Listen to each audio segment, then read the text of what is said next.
चलिए शुरुआत करते हैं बुलेटिन की। जो है टनकपुर के शारदा घाट में आयोजित पारंपरिक माघ खिचड़ी भोज कार्यक्रम में मुख्यमंत्री पुष्कर सिंह धामी ने शिरकत की। जहां मुख्यमंत्री ने श्रद्धालुओं को खुद प्रसाद वितरित किया और इसके साथ ही स्थानीय नागरिकों के साथ बैठक कर माघ खिचड़ी प्रसाद ग्रहण किया।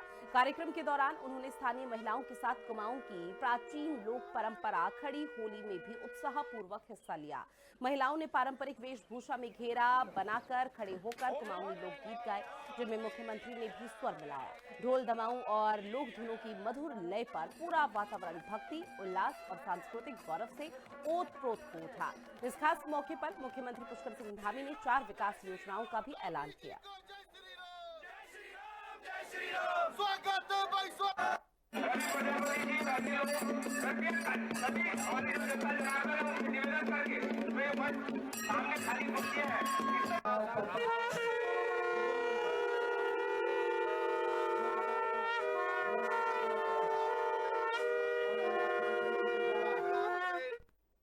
आज चंपावत जनपद के लगभग 320 करोड़ के आसपास की योजनाओं का लोकार्पण और शिलान्यास हुआ है। वहीं इस पूरे क्षेत्र के लिए मां शारदा के इस तट पर मां पूर्णागिरी के धाम टनकपुर में शारदा जो रिवर फ्रंट बनाया जा रहा है, शारदा घाट का पुनर्विकास की योजना यहाँ पर प्रारंभ की गई है। ये योजना बहुत महत्वपूर्ण योजना है और इस योजना के बन जाने से इस संपूर्ण क्षेत्र का, चूँकि लगभग 200 किलोमीटर की परिधि के आसपास का क्षेत्र पूरी तरह से विकसित होगा। इस क्षेत्र में अनेक प्रकार की समृद्धियाँ आगे बढ़ेंगी, यहाँ का विकास आगे बढ़ेगा। नौजवान युवाओं को, महिलाओं को, स्थानीय व्यापारियों को रोजगार मिलेगा, स्थानीय आजीविका। साथ ही मुख्यमंत्री पुष्कर सिंह धामी खटीमा में बिरिया मझोला ग्रामीण क्रिकेट टूर्नामेंट के समापन कार्यक्रम में मुख्य अतिथि के तौर पर पहुंचे।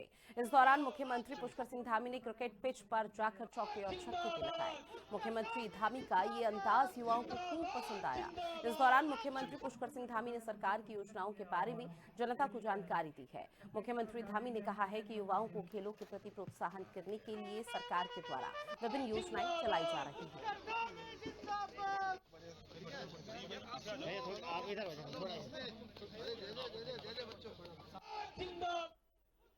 युवाओं के अंदर बहुत प्रतिभाएं हैं, बहुत अच्छे खिलाड़ी हैं।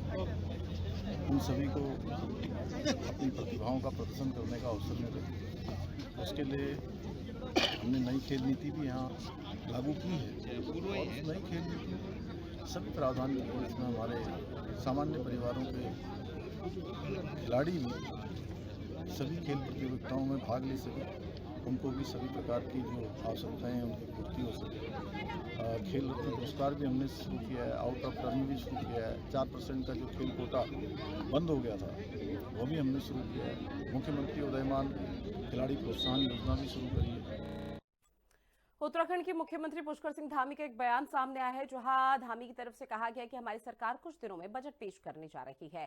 बजट सिर्फ सरकार की आय का लेखा जोखा नहीं होगा, बल्कि राज्य की दिशा भी तय करने का माध्यम होगा ये बजट। साथ ही उन्होंने कहा कि 2022 में पूर्व बजट परामर्श को परंपरा के तौर पर शुरू किया गया था। सभी के सुझावों को बजट निर्माण में शामिल करना है और इसीलिए एक विशेष अभियान भी चलाया जा रहा है, ताकि लोगों से सुझाव लिए जा सके कि किस तरह की बड़ी सहूलियत या फिर किस तरह के प्रावधान इस बार के बजट में किए जा सकते हैं, जो कि 9 फरवरी को यहां पर पेश किया जा सकता है राज्य सरकार की तरफ से। और उसी को लेकर सीएम पुष्कर सिंह धामी ने यह बड़ा बयान।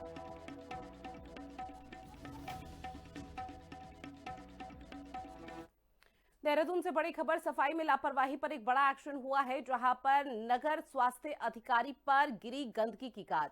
तो बड़ी खबर, शहरी विकास विभाग ने डॉक्टर अविनाश खन्ना को हटा दिया है, उनको उनके पद से निलंबित कर दिया गया। शहर की सफाई व्यवस्था ठीक न होने पर यह बड़ा एक्शन लिया गया है। सचिव शहरी विकास नितेश झा की ओर से आदेश जारी किया गया।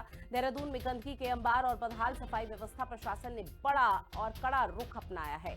शहर की बिगड़ती सूरत को देखते हुए नगर निगम के मुख्य नगर स्वास्थ्य अधिकारी डॉक्टर अविनाश खन्ना पर गाज गिरी है। शहरी विकास विभाग ने डॉक्टर खन्ना को उनके पद से तत्काल प्रभाव से हटा दिया गया है। सचिव शहरी विकास नितेश झा की ओर से जारी आदेश में स्पष्ट कहा गया कि सफाई व्यवस्था में लापरवाही और दायित्वों का सही ढंग से निर्वहन न करने के कारण ये कार्रवाई की गई है। इस कड़े फैसले ने निगम प्रशासन में हड़कंप की स्थिति पैदा कर दी है।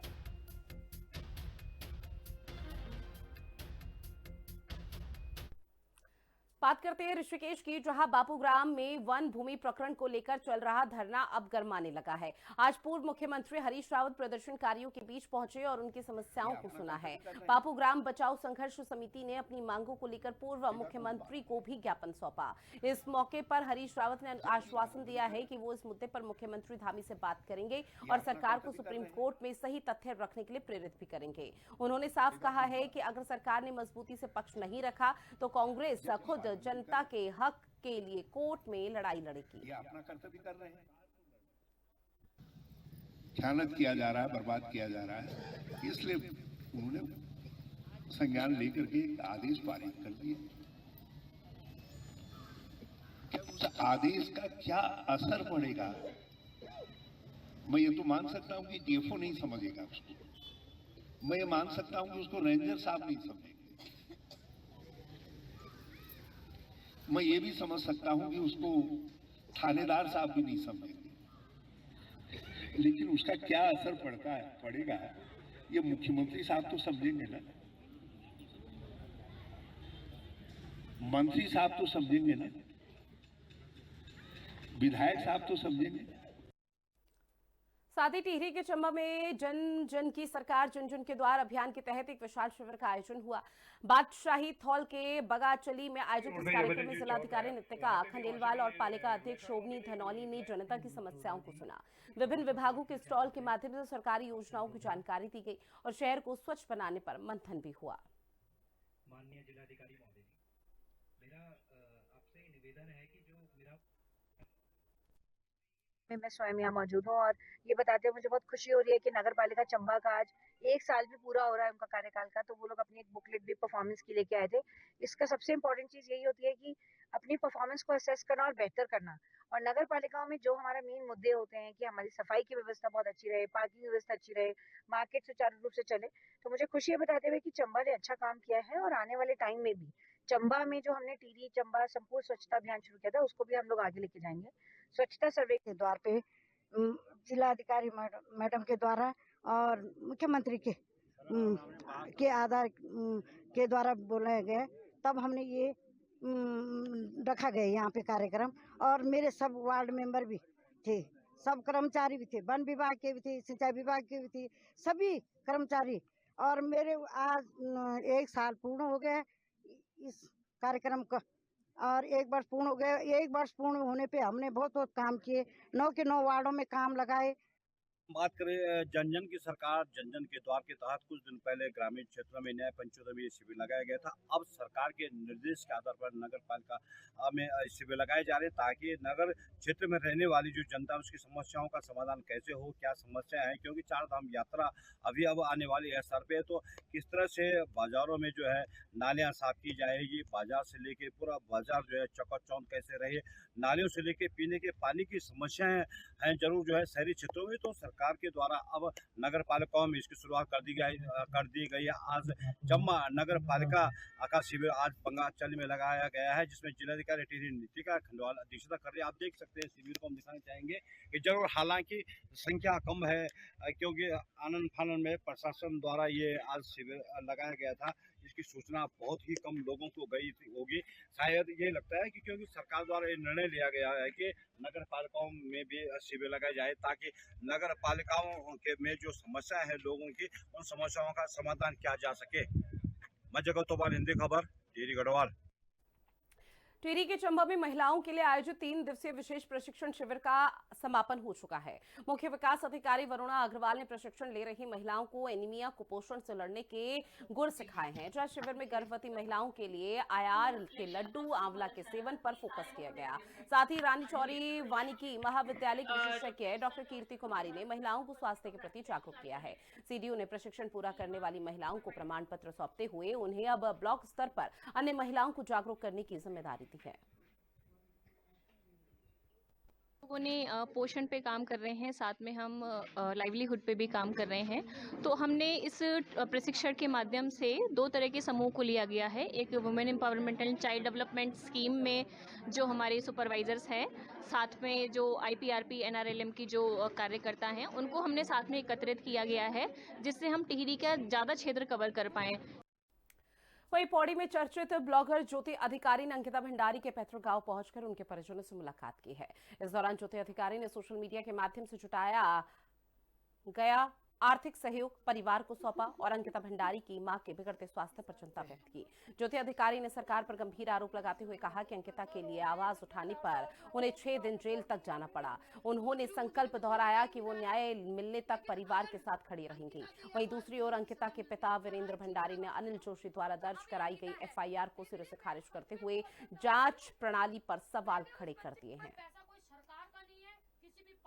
मैं इस माँ से पहले से मिलना चाह रही थी, जब से ये केस के मामले में हुआ था। और आज यहाँ पे इस घर पे आके ना दादा, सबसे पहले तो मैं कहूँगी समस्त जनता को, और खासकर आज मैं उन बहनों से, उन माँओं से कहना चाहूँगी कि एक बार जरूर आना, कहीं जाना ना जाना ना, एक बार इस घर में जरूर आना और इस माँ से मिल के जाना। तब तुम्हें पता चलेगा कि क्यों हम इन बच्चियों के लिए आवाज उठा रहे हैं, क्यों हम इन बच्चियों के लिए सड़कों पे दराती लेके आ रहे हैं। क्योंकि जो इस माँ की हालत है ना इस टाइम पे दोस्तों, सिर्फ समझने की कोशिश हो रही है, समझ हम अभी भी नहीं पा रहे हैं। इस माँ के बगल में बैठी हूँ, मेरे हाथ पांव अभी भी कांप रहे हैं। तो मैं इससे ज्यादा कुछ नहीं कहूंगी। मैं आजीवन इस परिवार के साथ थी, हूँ और रहूंगी। सरकार ने सीबीआई की जांच रखी है, तो अभी तो हमें इतना क्लियर पता नहीं हुआ कि सीबीआई की जांच कहाँ से स्टार्टिंग कर रही है।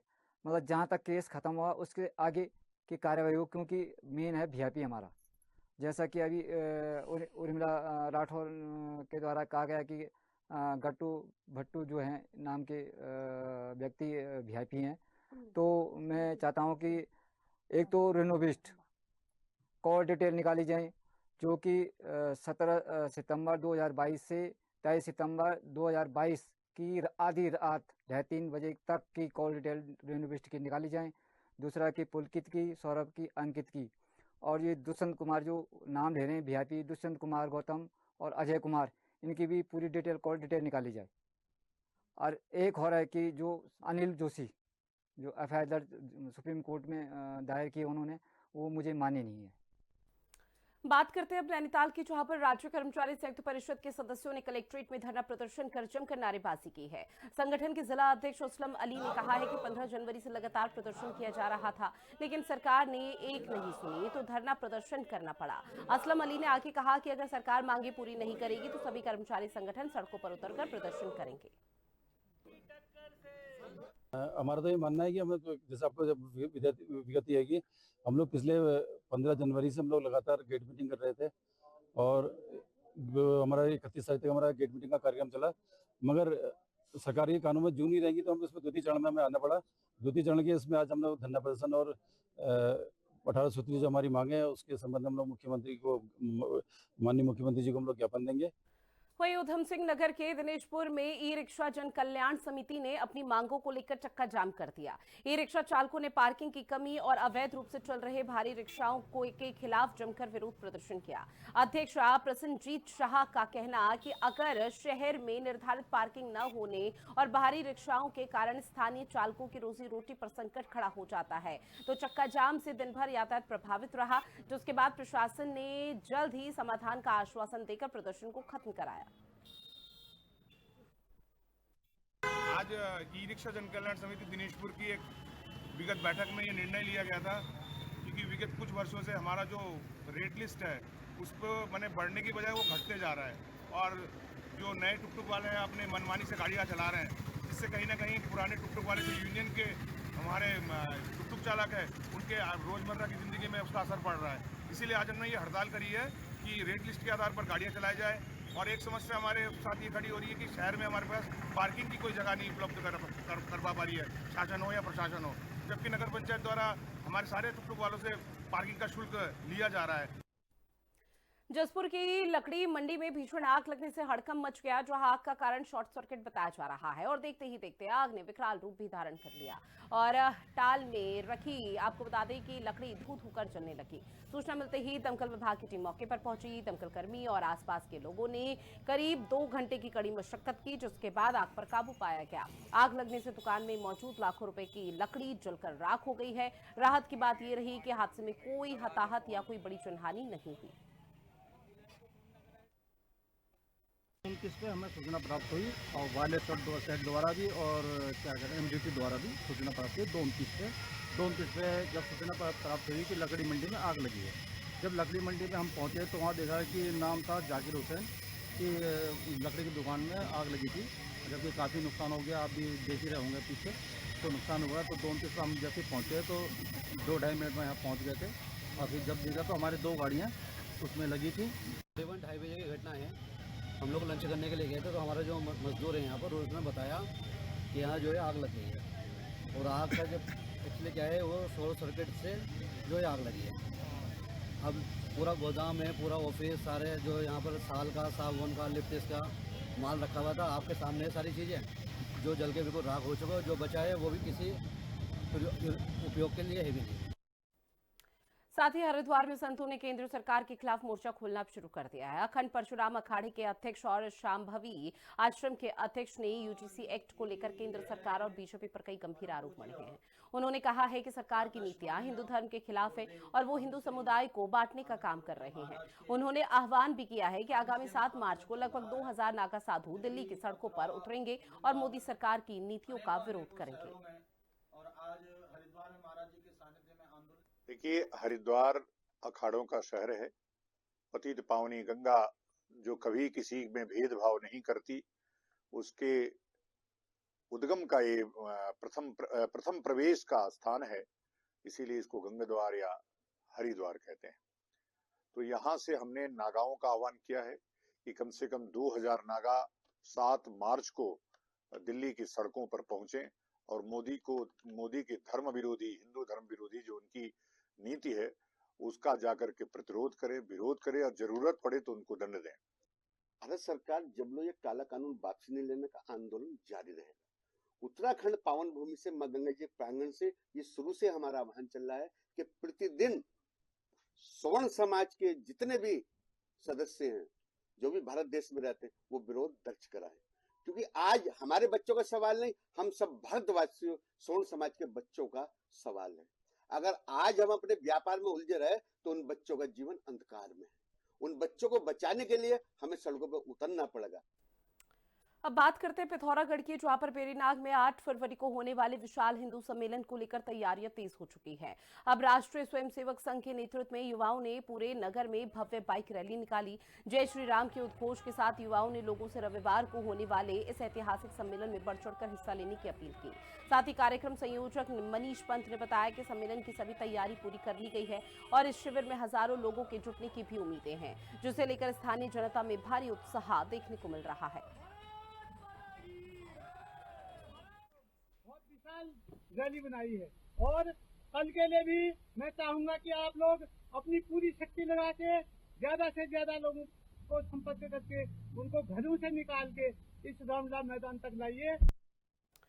लोहाघाट राजकीय पॉलिटेक्निक में प्रैक्टिकल के दौरान एक बड़ा हादसा हो गया, जहां फार्मेसी प्रथम वर्ष की छात्राएं जब लैब में प्रैक्टिकल कर रही थी तभी अचानक एसिटल क्लोराइड केमिकल की बोतल जमीन पर गिरकर फट गई। केमिकल की तीखी गंध और जहरीले धुएं की चपेट में आने से शिक्षिका समेत 7 छात्राएं मौके पर ही बेहोश हो गई। आनन फानन में सभी को लोहाघाट उपजिला अस्पताल में भर्ती कराया गया, जहां डॉक्टर्स की टीम ने उनका उपचार कर रही है। फिलहाल 2 छात्राओं की हालत बेहद गंभीर बनी हुई है, जिन्हें ऑक्सीजन सपोर्ट पर रखा गया। जैसा कि अभी साथ वाले मैडम लोगों ने बताया है कि स्कूल में प्रयोगशाला में एसिटाइल क्लोराइड वहाँ पे गिर गया, जिस वजह से सारे बच्चे बेहोश हो गए। लगभग कोई 7 बच्चे हैं, एक मैडम है और उन्हें सांसें में बहुत ज़्यादा दिक्कत हो रही है और खांसी कर रहे हैं और वो कॉन्शियस नहीं है। इलाज चल रहा है, जिनमें कि 4 स्थिर हो चुके हैं, 4 अभी दिक्कत है। उनमें अभी सारे डॉक्टर लगे हुए हैं, बच्चों के भी डॉक्टर ज्ञान प्रकाश और डॉक्टर राकेश जोशी, सभी डॉक्टर्स उसमें लगे हुए हैं। अभी 2 पेशेंट सीरियस हैं और सब खतरे से बाहर हैं। ये बच्चे जो है प्रैक्टिकल कर रहे थे, तो प्रैक्टिकल के दौरान एक बच्चे से वो जो है केमिकल का जो है बोतल गिर गई, उसके कारण जो है वो उसमें फ्यूम जो निकली उसके से थोड़ा सफोकेशन हो गया। सभी बच्चे तो फिर ले आए गए हैं अस्पताल में। अभी जो है आप देख ही रहे हैं कैसी स्थिति है, ठीक है। लगभग 8 बच्चे हैं। केमिकल कौन सा था हमारे?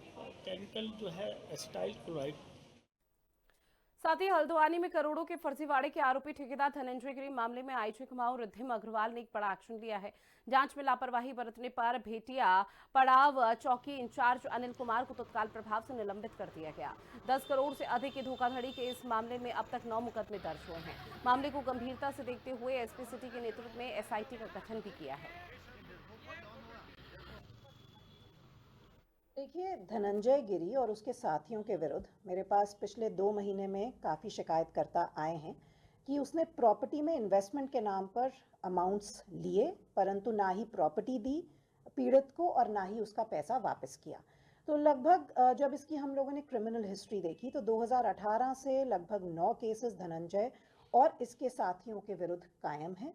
इन केसेस में चार्जशीट अवश्य हुई है, परंतु किसी भी प्रकार से पीड़ित को अपना पैसा वापस नहीं मिला है। इसी सब को देखते हुए हमने एक एसआईटी का गठन माह नवंबर में किया था, जिसकी अध्यक्षता एसपी हल्द्वानी द्वारा की जा रही थी। इस एसआईटी में धनंजय के विरुद्ध जितने भी केसेस पंजीकृत हैं उन केसेस के विवेचक, साथ ही साथ सीओ लाल कुआं और इंस्पेक्टर एलआईयू को भी रखा गया था। अब बात करेंगे रुड़की से मिल रही एक बड़ी खबर की। दरगाह प्रशासन की सुरक्षा व्यवस्था पर अब सवाल उठने लगे हैं। दरअसल महिला जायरीन से सरेराह छेड़छाड़ का ये पूरा मामला है।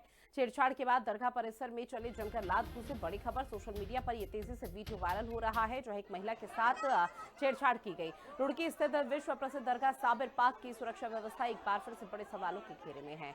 आस्था के केंद्र में अब जायरीन सुरक्षित नहीं है, जहां यहाँ पर आवारा मंचलों का आतंक लगातार बढ़ता जा रहा है। ताजा मामला महिला जायरीन से सरेराह छेड़छाड़ का है, जिसके बाद दरगाह परिसर जंग के मैदान में तब्दील हो गया, जहां जायरीन और मंचलों के बीच जमकर लात घूंसे चले, जिसका वीडियो अब सोशल मीडिया पर भी वायरल है।